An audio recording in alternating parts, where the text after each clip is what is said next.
Olá você, telespectadora, olá você, telespectador da TV Cultura. A partir de agora você acompanha a edição desta quarta-feira, dia 8 de maio, do Opinião Litoral. Vão participar comentando, analisando as notícias o jornalista e advogado Marcelo Pavão, o médico Benjamin Rodrigues Lopes. A gente recebe hoje o secretário de Governo da Prefeitura de Santos, Fábio Ferraz. Boa tarde, Fábio. Boa tarde, Paulo, doutor advogado Pavão, doutor médico Benjamin, né? Todos doutores aqui, mas satisfação estar aqui com vocês para a gente poder conversar um pouquinho sobre a nossa cidade, a nossa região, os assuntos do dia a dia. Fábio, o país inteiro, talvez o mundo inteiro, né, está muito entristecido, muito chocado com a tragédia que se abateu sobre o Rio Grande do Sul, e é um momento de gestores públicos fazerem uma reflexão, né, a partir do que aconteceu lá. O meu avô sempre falava que depois que a porta é arrombada é que se põe a tranca. Não é o caso de Santos. Santos é uma cidade que tem uma tradição de prevenção. Talvez o espírito do Saturnino de Brito tenha iluminado desde o começo do século passado, depois das obras que ele projetou para Santos, a drenagem, os canais, o saneamento, alguns gestores. No final da década de 80, Santos adotou um programa rigoroso de prevenção de risco em encosta. Todos os prefeitos que vieram depois, da Thelma de Souza, continuaram com isso. Como que você vê a postura da cidade diante da prevenção de riscos hoje? O primeiro ponto, eu acho que hoje é impossível não se considerar os efeitos das mudanças climáticas na agenda de qualquer gestor público, tanto em âmbito municipal, estadual e nacional. Esses efeitos estão aí, estão acompanhando. Basta abrir, a pessoa que está nos acompanhando agora, abre a janela. A gente está em maio e está um calor insuportável. Isso é uma realidade, ou seja, algo há diferente no clima, e isso não é possível ser ignorado. E aí, quando a gente traz para as nossas realidades locais, a gente tem que ter sempre essa observação muito contundente, né? Chuva intensa, maré alta são o nosso principal ponto de alerta para que a gente possa evitar alagamentos, em especial em algumas regiões da cidade, como por exemplo na Zona Noroeste. Então, aí temos que fazer as obras e as estruturas de macrodrenagem que a Prefeitura de Santos já vem concebendo. E agora o lado positivo disso é que já não é mais algo teórico, é algo empírico. Que a IC7 já está funcionando, a estação elevatória número 7, e os resultados já estão demonstrados. Então, é algo que a engenharia nos mostrou e que hoje a gente já pode dizer que é o caminho correto. E por isso, a busca aí por recursos para que a gente possa dar continuidade nesse programa. Temos uma agenda extremamente importante, que é a de contenção dos morros, para que a gente possa evitar tragédias como a que, inclusive, tivemos, infelizmente, há poucos anos atrás na nossa cidade, inclusive com vítimas fatais também. Mas o ponto dois pontos, aliás, fazer obras de encosta nos morros, que a gente tem feito de forma muito contundente e contínua, e também ter uma atenção muito grande para não permitir que famílias se estabeleçam nas áreas, nas zonas que nós entendemos de risco. E aí a nossa Defesa Civil se faz muito ativa, muito competente, com o que a gente chama ali de área vermelha. Então, cotidianamente, a gente tem uma reunião sistemática, quinzenal, isso é até importante destacar, em que a gente chama os atores para a gente fazer essa análise de como está. E sim, a cidade de Santos tem um histórico de prevenção muito grande. Há de se ressaltar um nome aqui que eu acho que é importante nessa história, que é o da Cassandra Nunes, que foi uma guerreira, em especial, na estruturação para que a gente pudesse ter a continuidade desses planos de prevenção na região dos morros, e os gestores vão se passando e vão seguindo essa mesma linha de raciocínio. Tomara a gente possa ter aí uma continuidade nessa atenção para poder fazer essa prevenção e termos aí a cidade sem nenhum tipo de situação tão delicada como essa que a gente está, infelizmente, vivendo agora e vivenciando lá no Rio Grande do Sul. Boa tarde, Benjamin. Boa tarde a todos os nossos telespectadores, os webnautas que assistem a hora que querem, a hora que podem. Eu ia começar brincando no assunto sério, porque infelizmente a minha veia satírica é muito forte. Queria brincar com o Fábio Ferraz, ele tem espaço de fala nesse momento, porque ele é advogado, colega do Pavão, ele foi secretário de saúde, então trabalhamos na mesma área, e ele foi durante muito tempo também comentarista da bancada de Havana com o Paulo Schiff. Então ele pode se apresentar com qualquer personalidade.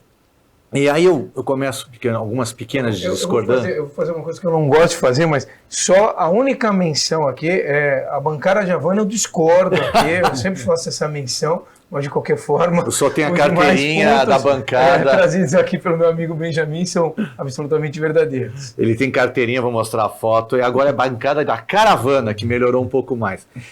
Mas eu queria começar com algumas pequenas discordâncias.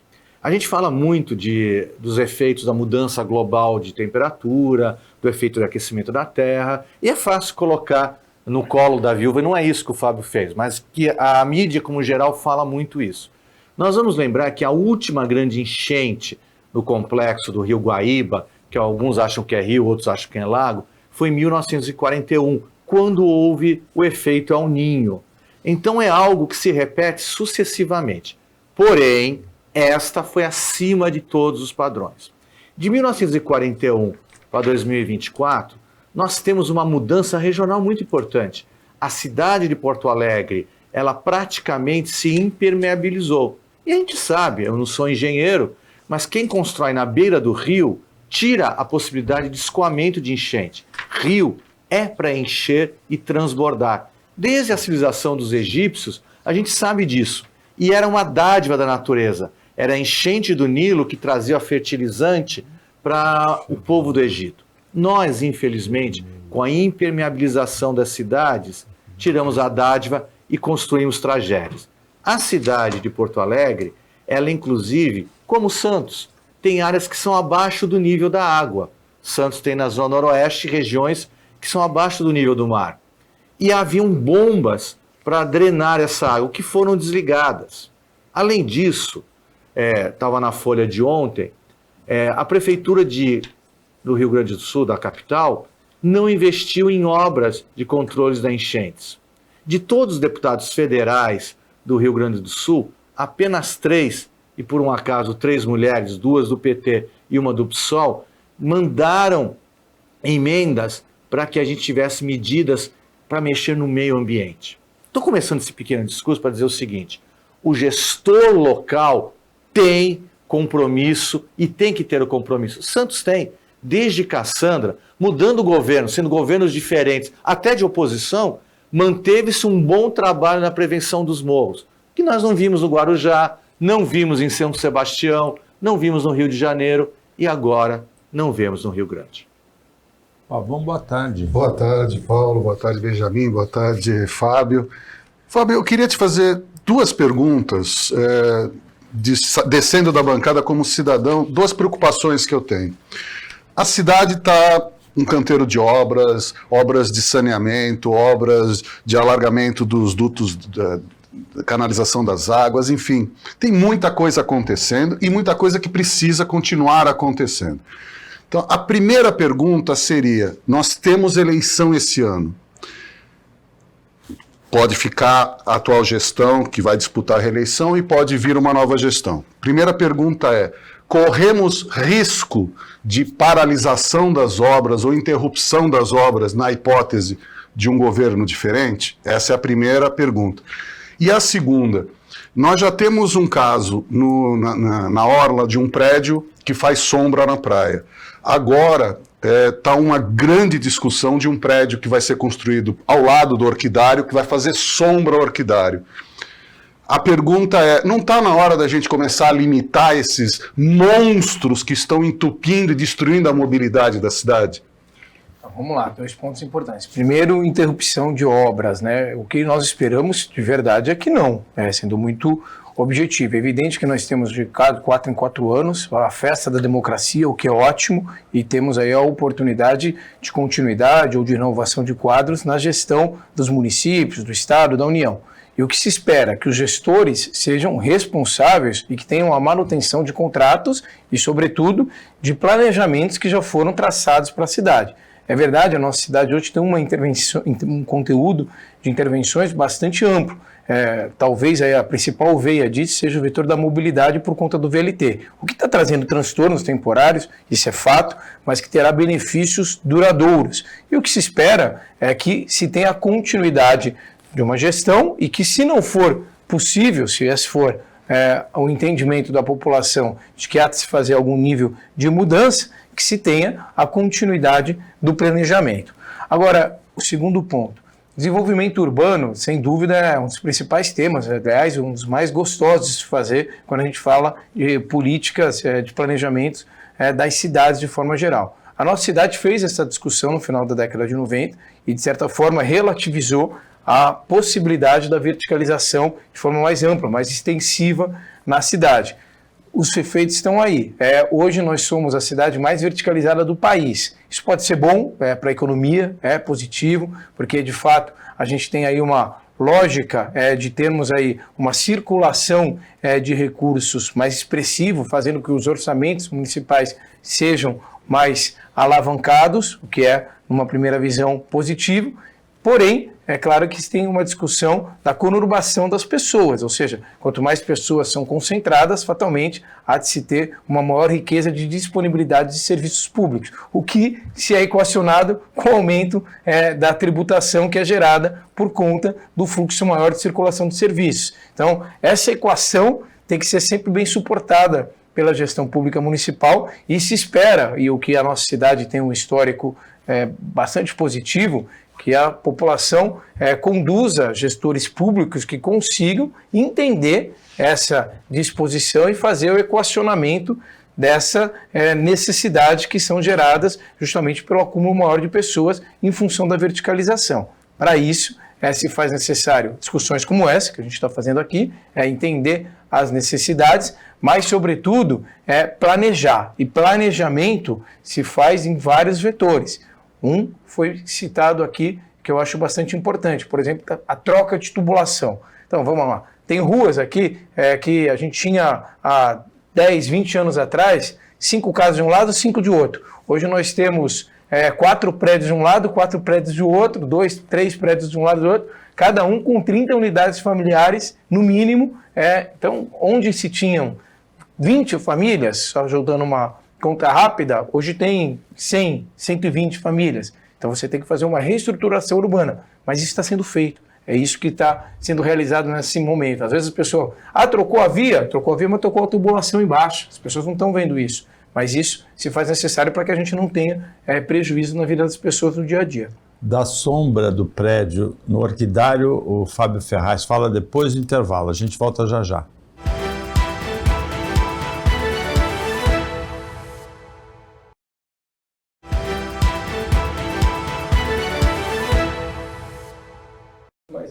Voltando com o Opinião Litoral, nesta quarta-feira, o Marcelo Pavão e o Benjamin Rodrigues Lopes estão comentando as notícias com você e a gente está conversando com o secretário de Governo de Santos, Fábio Ferraz. Fábio, duas coisas. Primeiro, faltou falar da sombra do prédio no Orquidário, no parque, no Orquidário. E a segunda, o governador esteve recentemente em Santos, anunciou investimentos. Um desses investimentos é no projeto piloto do DIC da Vila Gilda. Também tem outros investimentos na área da habitação, da educação. Existe uma integração, existe um diálogo interessante, porque o governo Tarcísio parece muito focado em privatização, inclusive a privatização da Sabesp.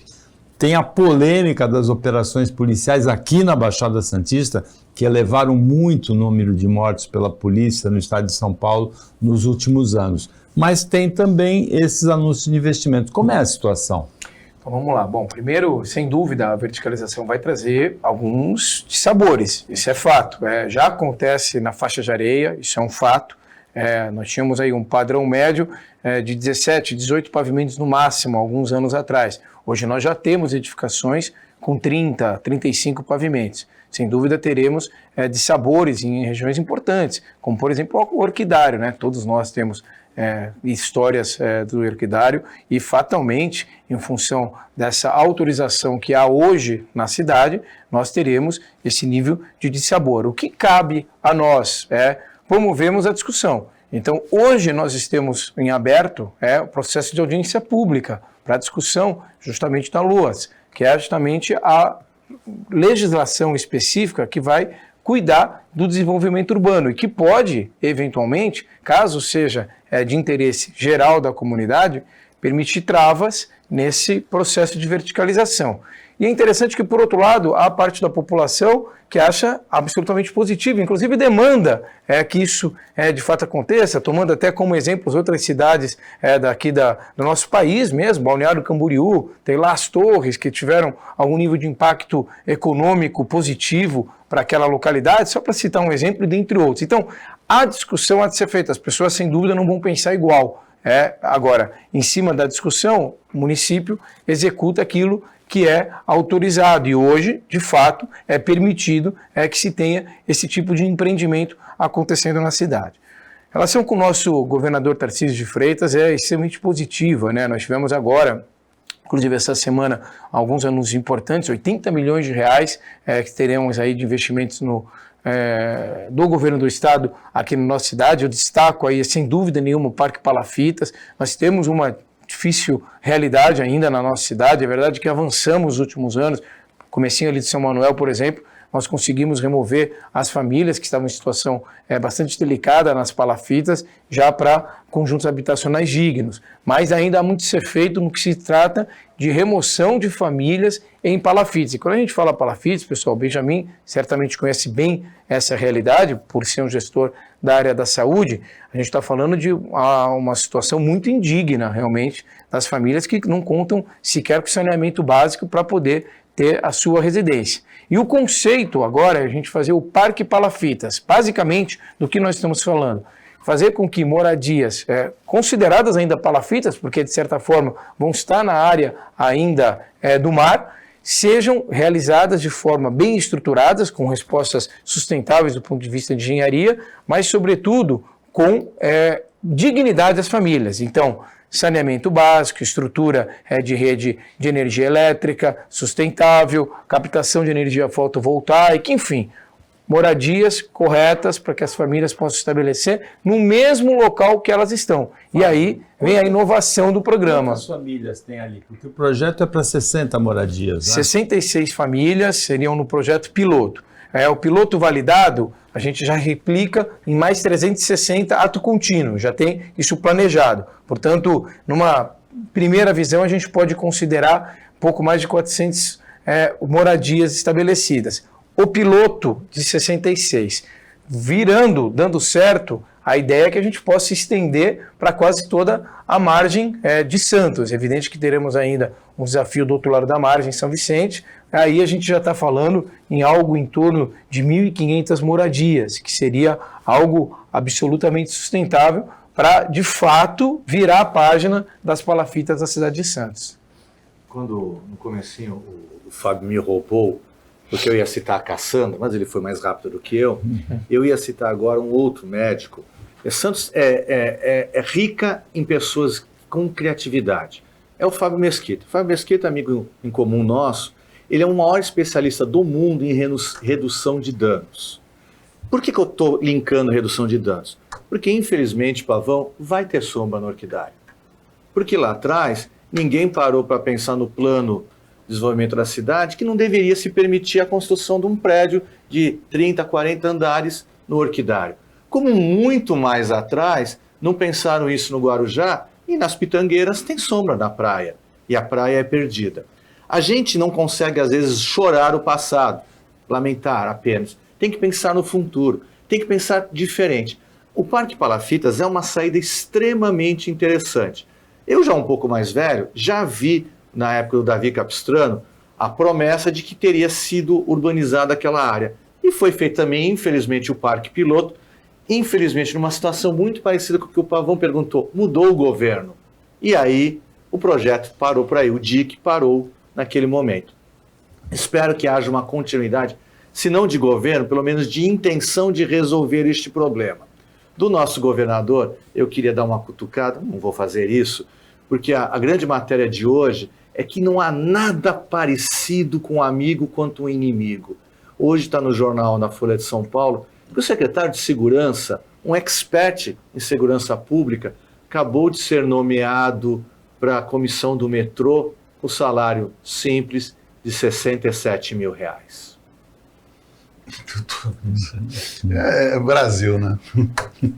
Pavão, o Parque Palafita Se esse projeto for bem sucedido, é de repercussão mundial. Sim, aquela minha primeira pergunta ao secretário é exatamente nesse ponto. É muito criativo. Então, finalmente, quando a gente está vendo que as coisas estão acontecendo, a gente corre o risco de, eventualmente, novos gestores decidirem, não quero mais. E é isso, secretário, que eu insisto. Quer dizer, não há como se fazer Mas isso vai ser discutido na campanha eleitoral, né? Sim, mas é que o risco que a gente tem, e Santos não está diferente, é que as pessoas votem com o fígado e não com a cabeça, que é isso que eu acho que é o grande problema. Quando você vota com o fígado, você escolhe como se estivesse escolhendo por um esporte. E a gente está falando de vidas, a gente está falando de empregos, a gente está falando de meio ambiente, de sustentabilidade, nós estamos falando de muita coisa, de infraestrutura. E eu insisto, Fábio, existe algum mecanismo político, administrativo, de se fazer um protocolo, de, olha, isso aqui tem que continuar, porque é um absurdo. Se a gente, sabe, a gente anda pelo interior do estado, só para ficar no estado de São Paulo, a quantidade de obras, de estradas vicinais, de pontes, de elevados é absurda. E nas Baixadas Santista é tudo velho, tudo caindo, tudo como ficou a Ponte dos Barreiros, teve que quase que cair para se tomar. De repente nós estamos vendo tubulações, nova mobilidade, é o VLT, é o centro, é porto, é não sei o quê. Eu, como cidadão santista, eu estou com muito receio, eu não diria medo, mas eu estou com receio que, de repente, o fígado prevaleça e isso pare tudo. Eu acho que aí a gente até vai para um sentimento geral do processo eleitoral. Eu acho que isso é válido, pelo menos eu tenho uma reflexão muito clara, né? Muitas vezes as pessoas, elas fazem aí as suas reflexões eleitorais, muitas motivadas por um cunho ideológico que sobrepõe, muitas vezes, até um racional. E as pessoas viram torcedores, torcedores de um lado, torcedores de outro. Eu brinco que eu torço para o Santos, e aí me permite ser um pouco irracional até. O Santos pode até estar com um time ruim, mas eu vou estar lá torcendo, não tem jeito.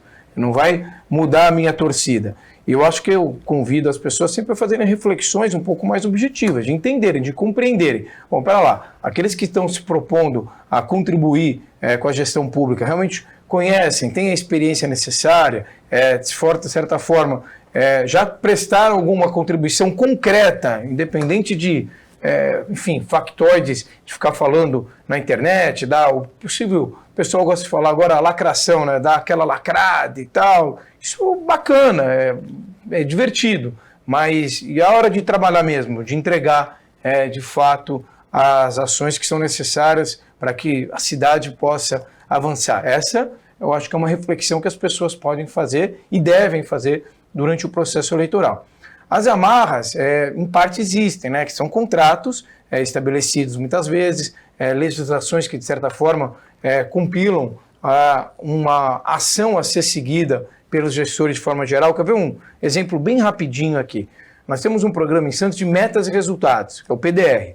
É um programa que funciona, de fato a gente tem lá metas para os servidores baterem, se o servidor bater ele ganha uma bonificação no determinado ciclo. Nós colocamos esse programa dentro da Constituição do município, a Lei Orgânica Municipal, para que ele tenha perenidade, para que a gente tenha esse tipo de racionalização das ações, melhor dizendo, a serem seguidas pelos gestores públicos. Então, sim, tem algumas amarras, porém, uma gestão pode, de fato, mudar muita coisa. Infelizmente, nós tivemos até aqui na região gestões, infelizmente, mal sucedidas em alguns municípios que trouxeram problemas bastante severos para a população. Então, essa talvez seja a reflexão que todos devem fazer no momento correto no processo eleitoral. O Opinião Litoral volta depois do intervalo, que é rapidinho. Pode ficar aí com a gente.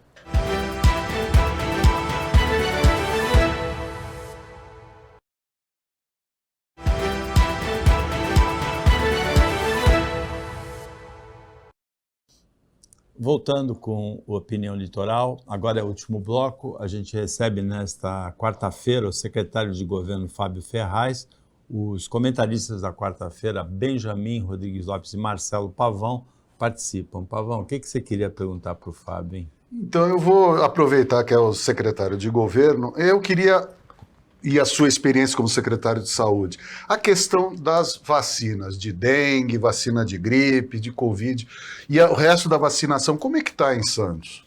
Olha, de forma geral, o Santos continua com uma média bastante expressiva de vacinação. Então, nós ainda somos referência, sim, na vacinação de forma geral. Então, os nossos números ainda são positivos, embora o Brasil caiu.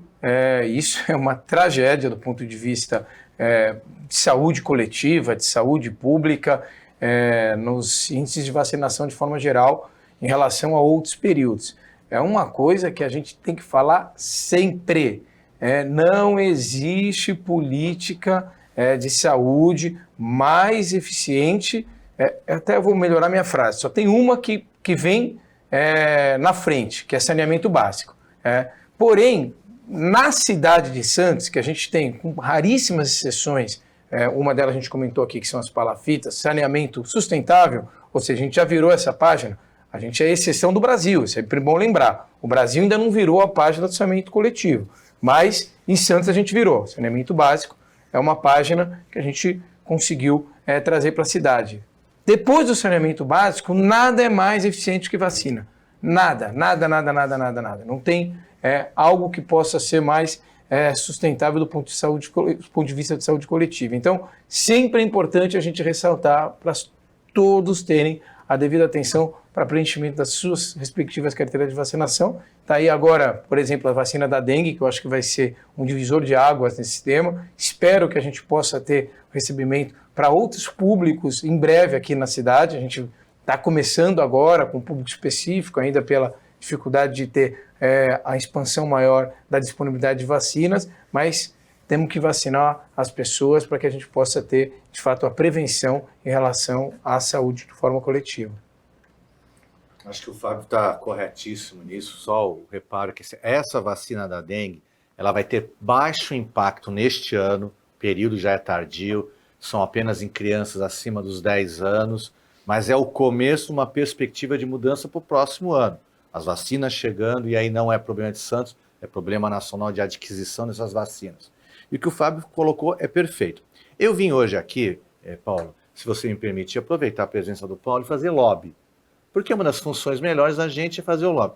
Eu ia começar reclamando que eu demorei a trazer por causa das obras. Eu queria pelo menos que alguém me avisasse, olha, está interditada a tal rua, venha pelo outro lado. A gente tem criatividade para isso. Especialmente o prédio, assim, o local onde fica a TV Cultura, na Rua Amador Bueno, entre a Rua da Constituição e a Dr. Cochrane, o acesso ficou bem difícil com as obras do VLT. Secretaria de Saúde é aqui, as outras televisões também são localizadas. E assim, apesar da dificuldade, a gente não foi informado. Eu me surpreendi hoje quando cheguei, não tinha como chegar aqui. Mas eu acho que eu estava vendo a pauta hoje. Na verdade, tem como chegar, tanto que você chegou, né? Sim, isso é verdade. Só me pegou num erro de português. Não tem como chegar facilmente. E neste calor quase cubano, vindo no sol, foi terrível. Mas o que eu queria fazer o lobby com o Paulo e com o Fábio aqui presente, é o lobby com o Paulo porque eu queria que a matéria rodasse, que era a questão do atendimento aos autistas. Estava na pauta de hoje, está na pauta de hoje, e a gente foi surpreendido com a rescisão unilateral de um convênio de saúde da AMIL e que simplesmente manda uma carta. E para quem for ler a carta, é uma carta enviada a uma criança, dizendo que, olha, porque você dá prejuízo para o convênio, nós vamos tirar o teu convênio. A questão do autismo passa pelos advogados, a ruptura de contratos, a gente entende isso. Mas eu queria que ficasse muito claro para você, que é nosso telespectador, quem cuida de gente é o Serviço Único de Saúde, o Sistema Único de Saúde, que faz vacina, que faz atenção básica, que faz cirurgia de alta complexidade. A gente viu o Faustão recebendo 2 transplantes. Convênio de saúde cuida do enriquecimento do gestor do convênio. Por que eu falei que ia fazer um lobby com o Fábio Ferraz? Porque, infelizmente, a Secretaria de Saúde, o governo municipal, vai ter que pensar numa saída. Tratar autistas é algo extremamente caro, mas é algo extremamente necessário. Não dá para olhar no rosto de uma pessoa e dizer, olha, você que tem um filho autista, um irmão, esquece, não vai ter saída. Você é muito caro para o serviço. Não, é um ser humano que tem tratamento. E hoje, com algumas terapias comportamentais, com alguns planos, você consegue uma introdução na sociedade no autista. Até porque os autistas, eles participam de um grande espectro, de limitações leves a limitações mais graves. Nós temos colegas autistas que estão plenamente integrados. E acho que vai ter que cair, infelizmente, na responsabilidade da Secretaria de Saúde, no governo da cidade de Santos, principalmente, e aí vai de graça, Fábio. Eu gosto extremamente do nosso prefeito, gratuitamente. Acho que ele pode ter seus erros, suas qualidades, mas ele é uma pessoa extremamente humana. E eu uso aqui, não deixe essas crianças autistas jogadas por uma operadora mercantilista na rua. De fato é um tema importantíssimo que nós temos, né? Eu acho que a gente teve um avanço importante na cidade, a Clínica Escola dos Autistas ali no Marapé. Essa até eu falo com bastante propriedade, porque eu tive uma oportunidade muito rica na concepção do programa, de aprender muito com um grupo das mães que cobraram muito do então prefeito Paulo Alexandre a constituição dessa clínica. Na oportunidade eu estava na Secretaria de Saúde, portanto tive que, de certa forma, canalizar essa cobrança para que a gente pudesse trazer a devolutiva. Hoje, a demanda das mães, e aqui eu sempre falo, é importante fazer essa menção, porque se hoje a Clínica Escola ela funciona e funciona tão bem na cidade de Santos, é por conta das mães. O poder público teve a capacidade de ouvir e conseguir fazer com que a intervenção acontecesse. Hoje a gente tem uma referência na cidade de Santos, que é a nossa Clínica Escola dos Autistas. A gente recebe gestores do Brasil todo, cotidianamente, para entender o que nós estamos realizando lá em parceria com a entidade do terceiro setor vinculada à Universidade de Santa Cecília, que faz um excelente trabalho. E aqui eu digo, o problema onde está? É o problema mais gostoso e ao mesmo tempo mais difícil de a gente resolver na gestão pública. Por que o mais gostoso? Porque agora é da maior capilaridade. Então você sabe que está funcionando bem, que está dando certo, então é gostoso, porque afinal de contas funcionou. Só que eu tenho demanda por mais gente para usar o mesmo serviço. É difícil a gente aumentar, porque o Benjamin foi muito feliz aqui. É oneroso, é caro, não é barato. Mas o poder público tem que fazer e a ideia é a gente replicar. Já posso adiantar aqui, prometo que eu não estou fazendo campanha eleitoral, mas eu preciso dizer isso. No plano de governo do prefeito Rogério Santos estará a ampliação da Clínica Escola dos Autistas, inclusive com a estruturação de algo similar ao que já nós fazemos, volto a dizer, ali no Marapé, na Zona Noroeste, para que a gente possa ter essa amplitude de serviço. Vai ser um compromisso que o prefeito vai levar à cidade. Fábio, você disse no início do programa que os efeitos das mudanças climáticas têm de estar na agenda de qualquer gestor hoje, público, seja municipal, estadual ou federal.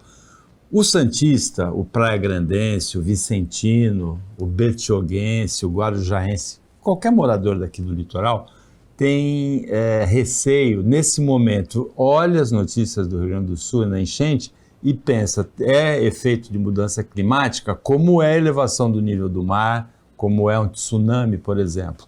A Prefeitura de Santos tem um projeto dos ecobags, que foi testado entre a Ponta da Praia e o Canal 6, né? Quais são os resultados, qual é o desdobramento desse projeto, que é certamente um projeto de prevenção desse tipo de risco, né?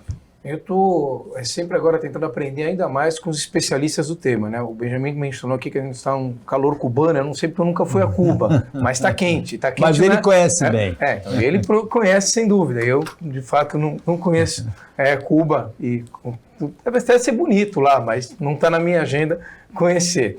Mas, de qualquer forma, a gente tem aqui realmente uma preocupação muito grande com o tema, né? Eu acho que hoje a contenção de carbono, de forma geral, é uma agenda planetária. E a gente tem, sim, os municípios, né, no nosso micro-organismo, como promover agendas para colaboração de contenção de emissão de carbono de forma geral. E isso está diretamente relacionado aos impactos que a gente está vendo.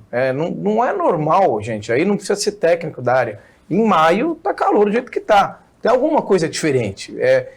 A gente precisa ter essa percepção. No deserto do Atacama teve enchente. No deserto do Atacama teve enchente. Como assim? Então, tem alguma coisa diferente. A gente tem que ter isso de forma muito clara. E aí sim, as experiências locais. eu não tenho dúvidas que os ecobags trouxeram resultado de contenção do nível do mar, especificamente na região da Ponta da Praia. É importante que a gente possa fazer a extensão para poder fazer essa coibição, mas insisto, é necessário a conscientização de todos e que a gente realmente pare de entender disso como uma agenda do pessoal desculpe, estou falando de forma muito carinhosa, né, dos ecochatos, né, que às vezes a turma tem até um pouco... Não, é uma agenda que tem que estar em cima da mesa de verdade e a gente está discutindo ações em nível local e em nível mais amplo para combater esses efeitos das mudanças climáticas de forma geral. Tem sequência o projeto dos ecobags? Tem sequência. É possível a gente fazer a extensão justamente para poder vir um pouquinho mais, digamos, vamos sentido aquário, para ficar mais claro para as pessoas compreenderem. Ou seja, é possível sim. E também um outro programa que eu acho bastante importante, que é o das contenções de resíduos de forma geral nos rios dos Bugres e do Vila São Jorge, na Zona Noroeste, para que a gente possa inibir os resíduos que são dispostos naquela localidade e que acabam impactando na região da orla. São medidas sustentáveis, geridas aí por entidades do terceiro setor, inclusive constituídas aqui na nossa região,